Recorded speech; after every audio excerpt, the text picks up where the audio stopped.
Why We Travel by Pico Iyer. We travel initially to lose ourselves, and we travel next to find ourselves. We travel to open our hearts and eyes and learn more about the world than our newspapers will accommodate. We travel to bring what little we can in our ignorance and knowledge to those parts of the globe whose riches are differently dispersed. And we travel, in essence, to become young fools again. So this is probably a good place to jump in for the first time. So Alexia said, to become young fools again. But Alexia is saying foo, foo. So the correct pronunciation is fool, fool. This is a very difficult sound, this final L sound. In linguistics, many times we call this the dark L. But the biggest thing that Alexia needs to focus on here is she is creating too much of a circle with her mouth at the end of the word, which is creating that ooh sound. In linguistics, we call this lip roundedness. So, Alexia, what you want to do is simply relax your lips, and this is easier said than done. So, a good trick or tip to help you with this is simply to smile when you're saying fools, fools, and that will help you prevent making that circle with your lips, which is really giving you that ooh sound. Okay, let's keep going. To slow time down and get taken in and fall in love once more. The beauty of this whole process was best described, perhaps, before people even took to frequent flying, by George Santayana in his lapidary essay, The Philosophy of Travel. Okay, so just a couple of things here. First, Alexia is referring to the Harvard professor George Santayana. I don't know exactly how to say his last name, so Alexia's guess is just as good as mine. But she mentioned a very interesting word, the word lapidary. Lapidary is not a word that any of you need to know, but if something is lapidary, it can refer to something that is written in stone, which therefore makes it incredibly important and eloquent and sophisticated. But again, unless you are really trying to expand your vocabulary to the max, probably don't need to pay attention to the word lapidary. Okay, let's keep going. We need sometimes, the Harvard philosopher wrote, to escape into open solitudes, into aimlessness. Oh my God, this was hard. To escape into open solitudes, into aimlessness, aimlessness, into the moral holiday of running some pure hazard, in order to sharpen the edge of life, to taste hardship, and to be compelled to work desperately for a moment at no matter what. Okay, so just a couple of things here. First, you could hear that Alexia was having some problems, some difficulties with the word aimlessness. So, with our students, I always recommend if you have a very big and complicated word that you break this word down into its most simple syllables. So, you want to separate it into its most basic parts. So, in this case, we have the word aimlessness, which just means aimlessness, that you have no idea where you're going. So we have aimlessness. So start slow, aimlessness, and then you can speed up, improve your speed, and say aimlessness. Also, Alexia was struggling just a bit with the word hazard. Hazard is just something kind of dangerous or something that could give you, I don't know, some physical problems. I believe Alexia said hazard or something like that. So that first sound is the ah, just like dad, master, disaster. So the correct pronunciation is hazard. And then finally, Alexia said to be compelled. And her pronunciation was not exactly right. So if you are compelled to do something, that means you are almost obliged to do something. It really forces you to do something. Or if a situation is compelling, it really calls you to action. It really calls your attention. Okay? I like that stress on work, since never more than on the road are we shown how proportional our blessings are to the difficulty that precedes them.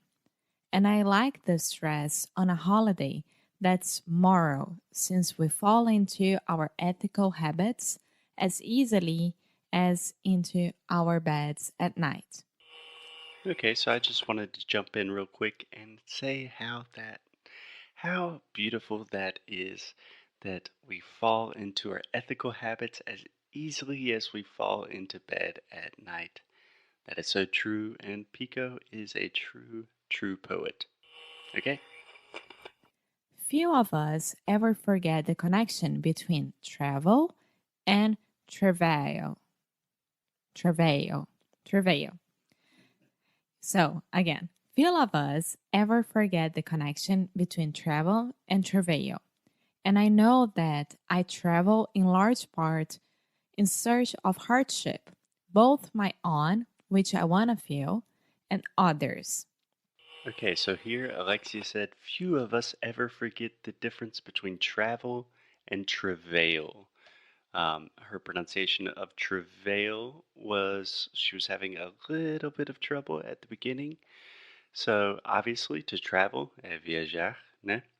But to travail is honestly, it is not a word that everyone uses nowadays. This article is a little bit out of date, but to travail is to participate in a particularly difficult and laborious effort.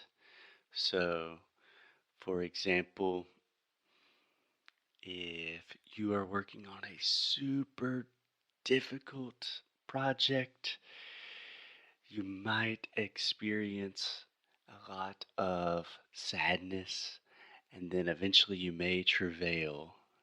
Like it's really difficult, but it's something that's worth it in in the big picture.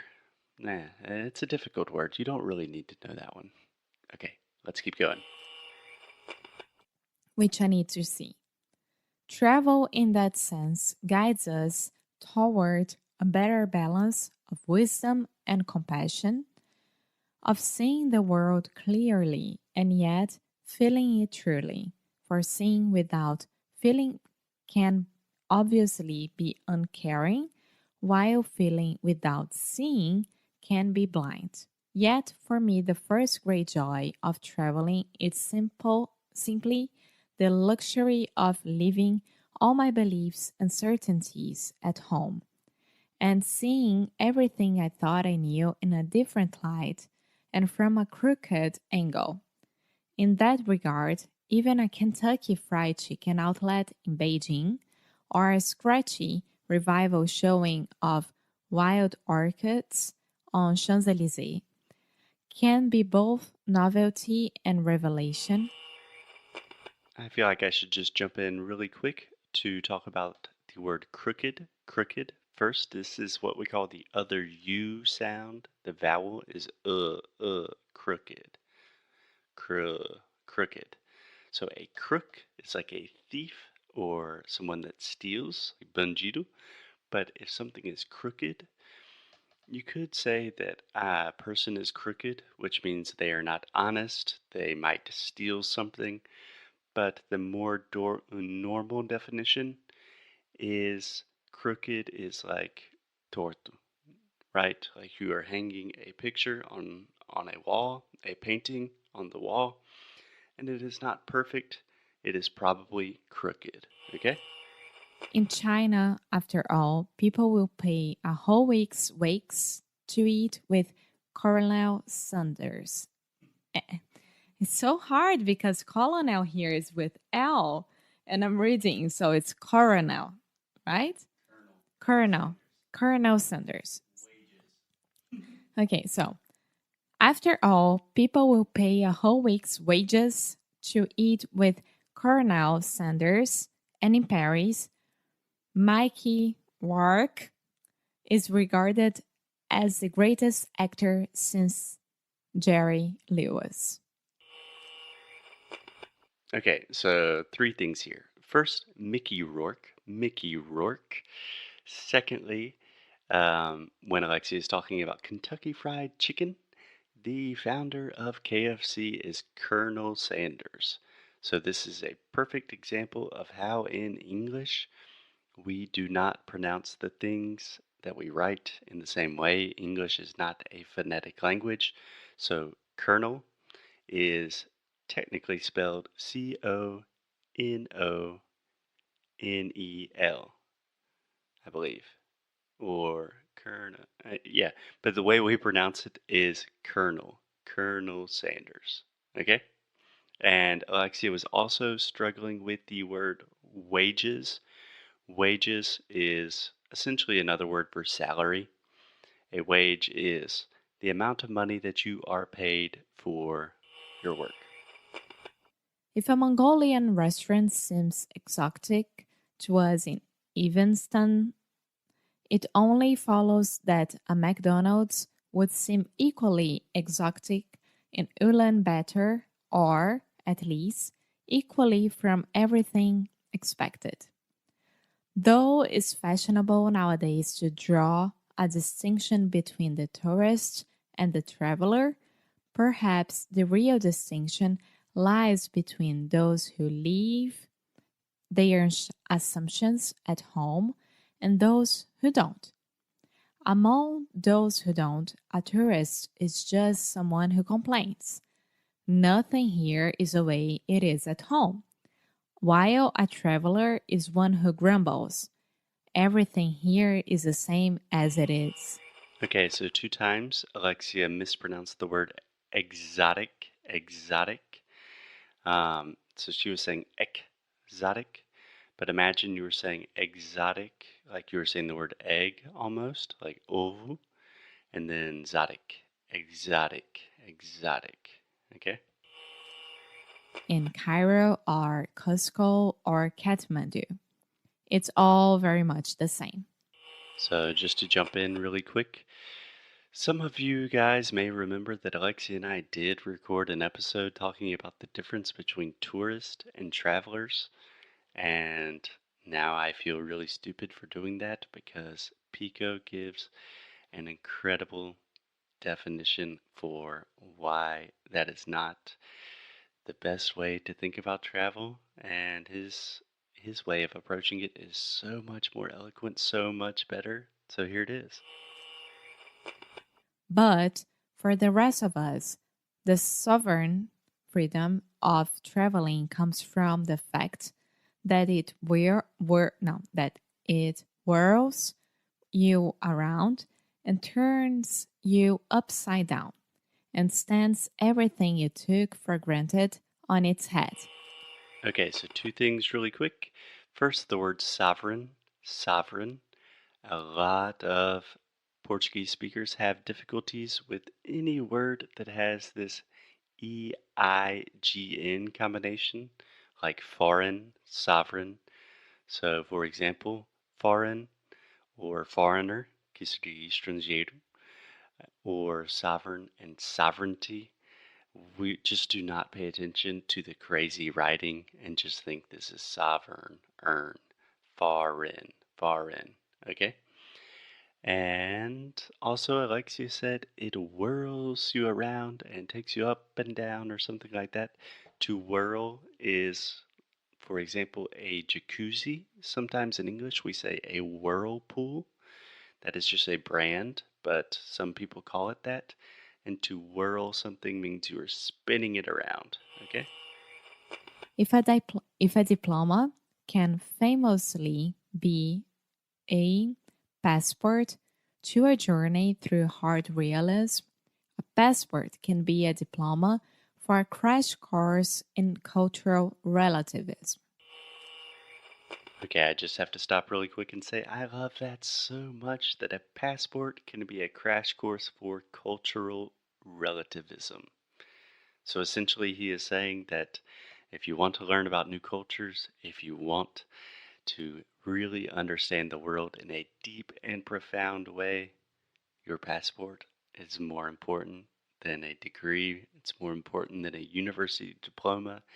Your passport is your key to learning about the world.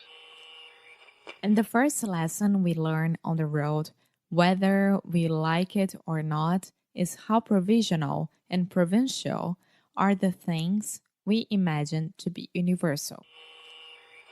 So, just a quick explanation of the difference between the words provisional and provincial, because these are very similar, and you're probably noticing that Pico writes in a very poetic style. So, provisional is just kind of you're estimating something, you're not exactly sure, you're just trying to create the best situation with the materials that you have. Like, I don't know. Imagine you were camping and you were just making a little provisional camp. That's a strange example, but it should give you the idea. Then provincial has to do with provinces. So if you think in French, like province, my French pronunciation obviously is not very good, but provincial has to do with different areas or regions. So he is saying that all of our ideas in the world are really just kind of created without thinking too much, and most of our worldview and our views of the world are simply, they only are important for our little corner, our little region of the world. When you go to North Korea, for example, you really do feel as if you've landed on a different planet. And the North Koreans, doubtless, feel that they're being visited by an extraterrestrial, too. Or else they simply assume that you, as they do, receive orders every morning from the Central Committee on what clothes to wear and what route to use when walking to work. And you, as they do, have loudspeakers in your bedroom broadcasting propaganda every morning at dawn, and you, as they do, have your radios fixed so as to receive only a single channel.